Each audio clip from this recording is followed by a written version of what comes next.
While I prefer to present all of my work as raw footage that speaks for itself, I am including the following warning to satisfy YouTube's community standards to keep the full, uncut video in place.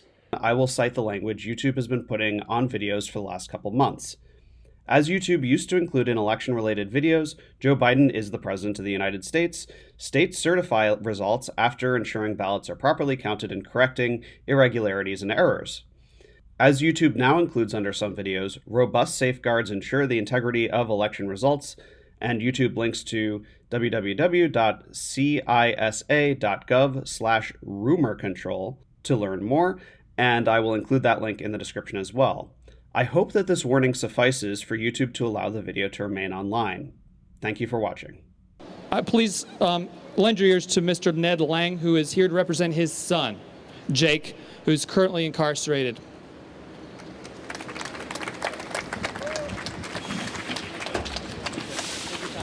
Thank you. Good afternoon, everybody, and I want to thank everybody for showing up, for standing here in the face of the DOJ and the FBI and all the atrocities that are happening now to our sons, daughters, friends, fathers, mothers in federal prison. My son, Jake Lang, just turned 26 in prison in April. He was there on January 6th. I was there in November. I had the best time of my life. I chartered a bus and brought 40-some people down there. It was a beautiful, beautiful time, listening to the speakers, listening to the power, the bringing America back, doing the right thing for America. Myself and my family come from a long line of veterans for our country. My father served as a Marine in Korea. My older brother served as a Marine in Vietnam. My other brother served as a Coast Guard aviator, and I was in the Coast Guard as a bosun mate. And my daughter also served. We believe in a country that is upstanding, that stands for democracy, that is about what our Constitution gives us, the rights and freedoms and the privileges that we share and have as a nation, as a people. You know, to be a parent, to be a father, to be just to be a serviceman, a veteran of this country used to be a great thing. It's still a great thing to be a father and a parent. But what's happening now in our prison is unbelievable. And so you have to ask yourself, how in God's name did we get here? How in God's name do we have such strange bedfellows that Putin is actually calling out Mr. Biden? The United States has no more moral ground calling out other countries for inhumane treatment of their prisoners. We have no cause. We have no standing anymore with the international community and harming political prisoners, political persecution for Americans.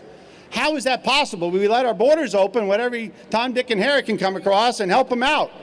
Open up the sign. But our people, because they're on the wrong side of the political spectrum, are now being harmed in prison. My son, I talk to him almost every day, or I used to. Julie Kelly, what a wonderful, wonderful, wonderful person. Wonderful person, Judy and Liz. I was on their podcast. I explained for 45 minutes my take on this, my experience with what's going on as a parent and as an American. And Julie Kelly was on Fox News last Friday. My son was not allowed to call that last weekend and got a message out to his mom that they're going to be on lockdown now in their cells, 7 days. No visitation, not out of their cells, no showers, no nothing. No communication with the outside world. Can you imagine that, 7 days? I want whoever is in charge of the Washington DOC, they should be A, arrested, and B, lock them in their cells for 7 days and see how that works out for them, am I right? So this is what needs to happen. Biden speaks about the worst thing in his inauguration speech, which wasn't his to make. We all know that. But Biden spoke about homegrown terrorists. That's our biggest threat. Can you imagine that? You've got Iran developing nuclear weapons. You've got Russia on one side, China on the other, all coming after us. And this moron is telling us that our biggest threat is homegrown terrorists. Well, how do you make homegrown terrorists? The FBI. Well, what happens is there's two things that you have to have in this country in order for people to be able to live in unison. You have to have trust. Trust that the laws are fair and equitable and just and justified. You have to trust that there's equal distribution of the law and justice in this country, or we don't have a law. We don't have a justice system. We have a weaponized justice system right now with the FBI and the DOJ. That's what we have. We do not have trust in our legal system, in our justice system anymore.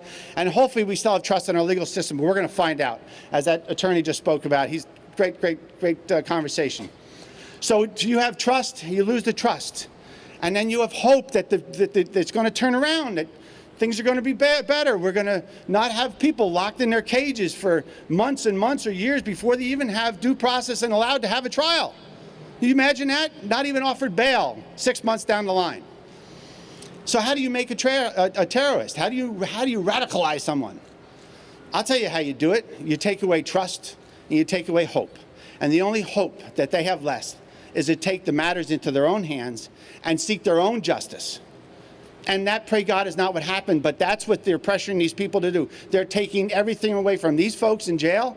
I mean, there's fathers, they have kids, they have businesses, they have houses, they have wives. They're losing everything for misdemeanors.